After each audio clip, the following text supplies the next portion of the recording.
linebackers. I They have have that as two. a topic. I was gonna have that as a topic. They have. I feel like as 49er fans, we all the time say that Fred Warner, Dre Greenlaw are the best linebacking tandem in the NFL, and I feel like they should 100% be in that conversation. We have talked a little bit about the tackles being a problem, though. Now I think in coverage, Fred Warner might be like one of the best linebackers to ever exist. But how do you feel that Fred Warner and Dre Greenlaw stack up against Roquan Smith and Patrick McQueen? How do you feel about I that? I personally think we have a better tandem, but Mhm. I think they're right behind us. I think they are legit. Like now, the reason why we're a better tandem is because we're better in pass coverage, like a lot better. And I think when you have the best linebacker who covers guys like a corner safety, like Fred Warner covers like a safety, like that's who like he does that. Like he's that dude.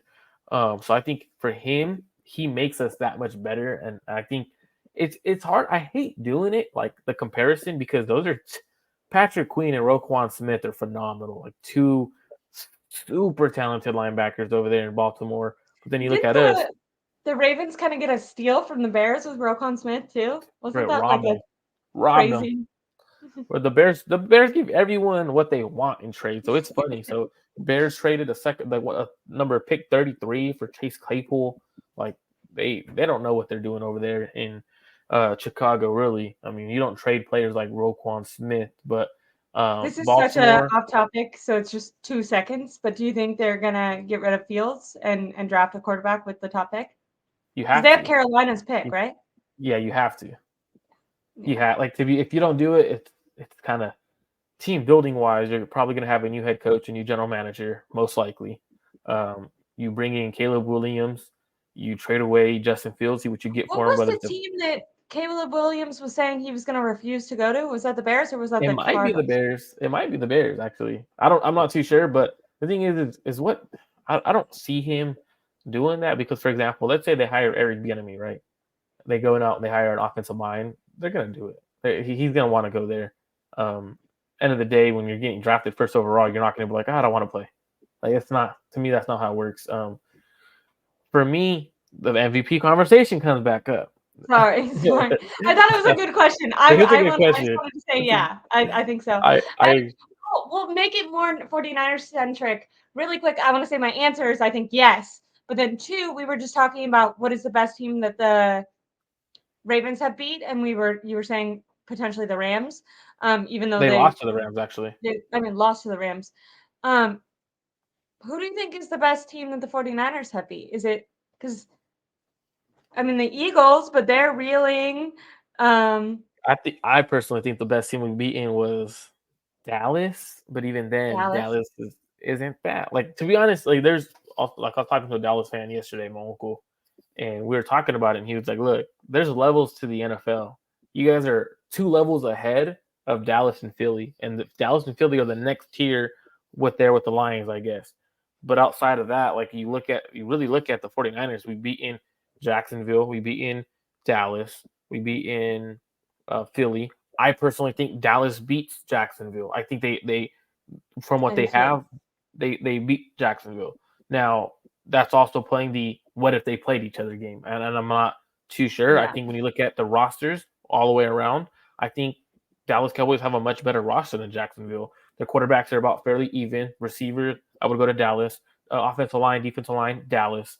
Um, Running back, fairly even. I would probably lean towards Jacksonville because Travis Etienne is phenomenal. When you look at the secondary, definitely Dallas.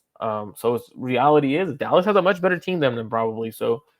Um, but going back to the I think that Ravens, that's the one nice thing really quick about this Ravens matchup is I think when you look at Dallas, the number one reason 49er fans and maybe the team isn't scared of them is they don't have that same level of physicality that the 49ers have. I feel like the Ravens, they're going to be like the Cardinals who stuck with the run. The Ravens are going to stick with the run, and the Cardinals ran all over the 49ers. The only problem is they didn't have a defense. And yeah, that's pretty much the only problem is the Cardinals didn't have a defense. I mean, they scored 29, which isn't bad, just by sticking with the run. And most teams haven't stuck with the run because they're down so much. The 49ers get up so much. The Ravens can actually stick with the run. And then they also have a formidable defense. Like I think that this game could be, a lot closer. I don't think it's a guaranteed win for the 49ers. I think this is, if you were going to build a team that could compete with the 49ers, I think this Ravens team is one of them. What kind of game do you think this is? And do you agree that maybe the Ravens might be the best opponent the 49ers have faced so far? Oh, by far, this is the best team we played all season. Their O line's good. Their defensive line's good. You look at their interior defensive line. We're looking.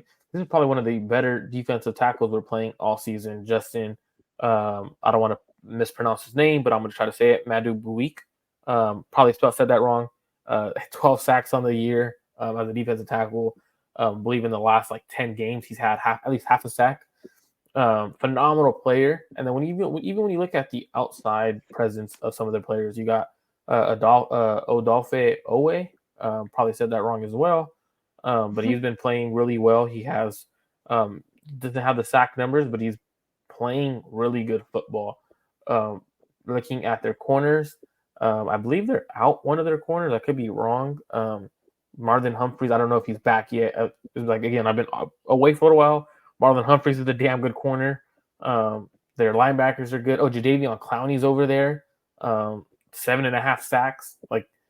That's a pretty damn good team.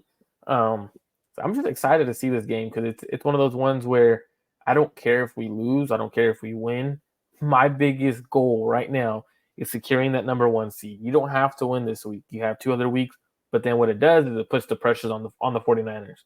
If you lose this week, pressure's on. You have to win the next 2 weeks, essentially, to secure the number 1 seed. Can they do that? I don't know. Because once pressure's on, anything could happen.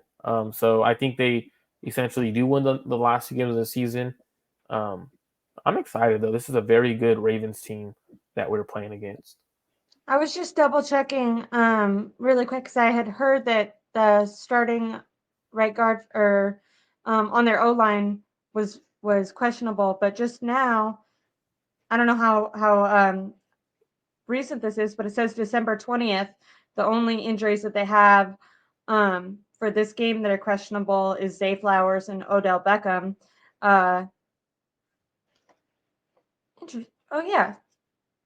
Interesting. Yeah, so I guess that I doubt that both of them. Yeah, said okay. So for Zay Flowers, there's no question over his availability for the game, but he won't practice just because of his foot. And then Odell Beckham didn't practice and is day to day.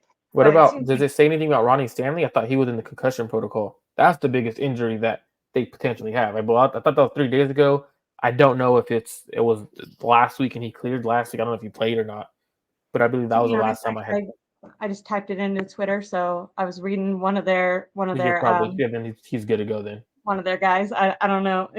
If I'm missing someone, don't take it too seriously because I'm not super caught up on that. But I just had remembered hearing that, and you talked about how their O-line was really good, so I wanted to see if there was any updates on that. I found it interesting that they practiced today since the 49ers didn't practice today. I thought that there wouldn't. I didn't check before the show because I thought there wouldn't be any updates, but it looked like they did. So it looked like. So I'm looking at one right now too. So Ronnie Stanley did practice. He is in the concussion protocol. Marcus Williams did practice. He has a groin injury.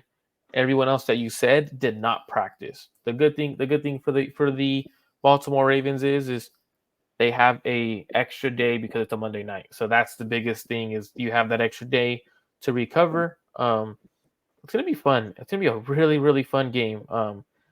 I'm not too worried about them in the pass game. I'm not too worried about the run game because what they're going to do is they're going to make this a defensive slugfest. If their defense could slow our offense down, it'll be a tough physical game.